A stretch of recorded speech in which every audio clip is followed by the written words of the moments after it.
Why, hello, if it isn't the triumphant traveler. And why might you be visiting the shrine? A sign of piety, perhaps? You literally told us to come meet you here! I was just joking. I've been waiting for you. Seems like someone's in a pretty good mood. Mm-hmm. Catching up with an old friend I hadn't seen in years was truly delightful. By the way, I heard that you had a duel before the throne, with a Fatui Harbinger no less. Courageous and astute. I must say, I am most impressed. Defeating Signora head-on in a duel means that your strength exceeds my expectations. Still, you did end up victorious. I gather congratulations are in order. Sure feels good to finally thwart the Fatui plan for once. They caused plenty of trouble along the way, but at the very least, they didn't get their hands on another Gnosis. Wait a second. Did you say Gnosis?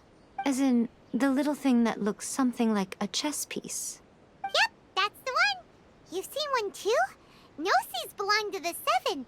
They're what keep them connected to Celestia. Oh. What's wrong? I handed that over. You did what now? Well, how else was I supposed to save your skin from the Balladeer exactly? The Balladeer is number 6 of the Fatui Harbingers. In terms of strength, he is superior to Signora. I'm not the kind of person who risks life and limb for any old reason. For once, Paimon just does not know what to say. After A created her puppet vessel, she no longer had anywhere to put it. As her erstwhile closest friend, A handed it over to me, and I've kept it in the Grand Narukami Shrine ever since. She no longer needs the power of the Gnosis, and in any case, she tells me she has severed ties with Celestia. Thus the Gnosis became not only useless, but also a potential source of conflict. Is that not a good bargain, exchanging it for the one at the core of the plan? Judging by the results, at least, I dare say I struck a good deal. When you put it like that, Paimon has to agree. The Traveler is worth more than a Gnosis. Well, what's done is done, and Paimon heartily thinks we'll be getting it back now. Let's leave the past in the past. So anyway, you still haven't told us why you called us here today. It's to thank you. Really? You intend to travel all over Teyvat, and the time has come for the Inazuma leg of your trip to come to an end, has it not? As a mark of my gratitude, I will answer any questions you may have about the road ahead or the events of the past. What would you like to know about? That puppet was built with technology that has been lost to time. Perhaps she, as a god, is the only one privy to the knowledge of its origins. Still, there's one other thing on this topic that I suspect you may be curious to know. Before A began modifying her own godly form, she took it upon herself to create a prototype puppet. So, you mean there are 3 Raiden Shoguns? No. The prototype was merely a proof of concept. Its appearance and intellect were not based on A. It was a test. The original plan was for A to simply discard it. But perhaps A thought this to be too cruel, because in the end she chose only to seal the power within it. Later, this puppet wandered Inazuma as an ordinary human male with his own consciousness, until the Fatui took an interest in him. Ugh! Not the Fatui! Some eccentric geniuses in the ranks of the Fatui made adjustments to the prototype, not only unsealing his power, but very likely rendering him even more formidable than his original specifications. The object of divine creation is now the one who has taken possession of the Gnosis, and the prototype puppet is now known as the Balladeer. What a crazy story! It is, isn't it? Who can say whether it's coincidence or destiny? I'm surprised an outlander like you is aware that there was once a change of Electro Archon. Few citizens of Inazuma are aware of this. Morat's told us. He said that the Electro Archon Ball has passed away. Yes. The truth of the matter is that there were two twin gods, Baal and Beelzebul. Twin gods? They won the Archon War together, and when Baal established the shogunate, Beelzebul became her Kagemusha, or shadow warrior. In other words, she acted as Baal's body double. Beelzebul is A, with whom we are now both acquainted. Baal's name was Makoto. As far as the world was aware, there were not two, but one. They complemented each other, and they ruled Inazuma jointly, so there was no need for the public to know the truth. In fact, the name Baal and the title of Raiden Shogun was understood to refer to both of them. Right up until... Until what?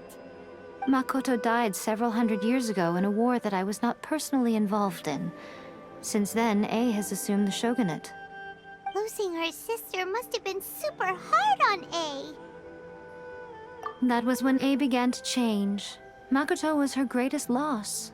Paimon feels like she understands A a lot better now after finding that out. So what kind of god was Makoto? I didn't spend a great deal of time with her, but my impression was she was a gentle god, who in each moment cherished the beauty of what was before her. Wow. Sorry, I haven't a clue. I'm also unfamiliar with the god you describe. But if you still have doubts about A, I would say they are misplaced. Not only does she not fit your description, but she voluntarily gave up her gnosis long ago, severing her ties with Celestia in the process. That's good to hear.